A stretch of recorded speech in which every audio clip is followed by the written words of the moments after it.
Every day, thousands of workers go to work, but not all of them return home safely. In industries like construction and oil and gas, the working environment is dynamic, complex, and often unpredictable. Workers operate heavy machinery, work at height, handle hazardous substances, and interact with high-energy systems. In such environments, one small mistake, one missing control, one ignored warning sign can lead to serious injury, permanent disability, or even loss of life. And in some cases, a single failure can affect not just one person, but an entire facility, a community, or even the environment. So the question is, how do we prevent this? How do we ensure that every worker goes home safely at the end of the day? The answer lies in a structured system known as Health, Safety, and Environment, also called HSE. Welcome to KHAP 17, HSE Global Safety Leader, where we train and develop future safety professionals across construction, oil and gas, and other high-risk industries. This training series is designed to take you from a beginner level to a professional level in HSE. In this module, you will learn the foundation of HSE, the knowledge that every safety professional must understand before stepping onto any work site. More importantly, you will begin to understand your role and where you fit in this profession. Learning objectives, slightly expanded. By the end of this lesson, you will clearly understand the meaning and scope of HSE. Why HSE is critical in high-risk industries of different types of workplace. Hazards, a difference between personal safety and process safety, the key roles and responsibilities of an HSE officer and the career path available in the HSE profession. This knowledge will form the foundation for everything you will learn in the next modules. HSE stands for Health, Safety, and Environment. Health focuses on the physical and mental well-being of workers. This includes protection from occupational illnesses such as respiratory problems, hearing loss, fatigue, and stress caused by long working hours or poor working conditions. Safety focuses on preventing accidents and injuries. This involves identifying hazards, controlling risks, and ensuring that workers follow safe systems of work at all times. Environment focuses on protecting the surroundings in which work is carried out. This includes preventing pollution of air, water, and land, as well as managing waste and reducing environmental impact. For example, in an oil and gas facility, a leak not only puts workers at risk, but can also cause environmental contamination. HSE is therefore not just about protecting workers. It is about protecting people, assets, and the environment together. When properly implemented, HSE ensures that work is carried out efficiently, safely, and responsibly. Construction and oil and gas industries are considered high risk because of the nature of their operations. Workers are regularly exposed to heavy machinery such as cranes, excavators, and lifting equipment working at height on scaffolds, ladders, and structures, high-pressure systems and pipelines, flammable and explosive substances, confined spaces with limited oxygen. Without proper HSE systems, these hazards can quickly lead to serious consequences. These include fatal accidents and serious injuries, fires and explosions, environmental damage such as oil spills or gas leaks, project delays and financial losses, legal consequences, and damage to company reputation. HSE is therefore not just a legal requirement. It is a business necessity. Companies that invest in strong safety systems protect their workforce, reduce operational risks, improve productivity, maintain compliance with regulations. In simple terms, good safety performance leads to good business performance. A hazard is anything that has a potential to cause harm. Understanding hazards is one of the most important skills for any safety professional. There are several types of hazards.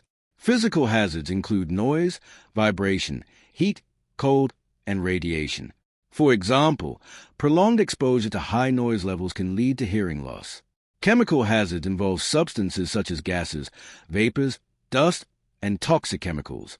These can enter the body through inhalation, skin contact, or ingestion. Biological hazards include bacteria, viruses, and other microorganisms. These are more common in healthcare or waste management environments, but can also exist on construction sites. Ergonomic hazards are related to the way work is performed. Poor posture, repetitive movements, and improper manual handling can lead to musculoskeletal injuries. Psychological hazards include stress, fatigue, and mental pressure. These can affect concentration and increase the likelihood of accidents. An effective HSE system ensures that all these hazards are identified, assessed, and control before they cause harm. Personal safety focuses on protecting individuals from immediate harm. This includes wearing appropriate PPE such as helmets, gloves, and safety boots preventing slips, trips, and falls, avoiding minor injuries during daily activities. Process safety, however, focuses on preventing major incidents that can have catastrophic consequences. This includes preventing explosions in industrial plants, preventing toxic gas releases, maintaining control of high-pressure or high-temperature systems. For example, a worker not wearing gloves may result in a minor injury. This is a personal safety issue. But failure in a pressure system can cause an explosion affecting many people. This is a process safety issue. Both are important, but process safety failures are usually more severe and far-reaching. Understanding this difference is critical for anyone working in high-risk industries. In addition to these responsibilities, an HSE officer must also participate in site inspections and audits. Regular inspections help identify unsafe conditions early before they lead to incidents.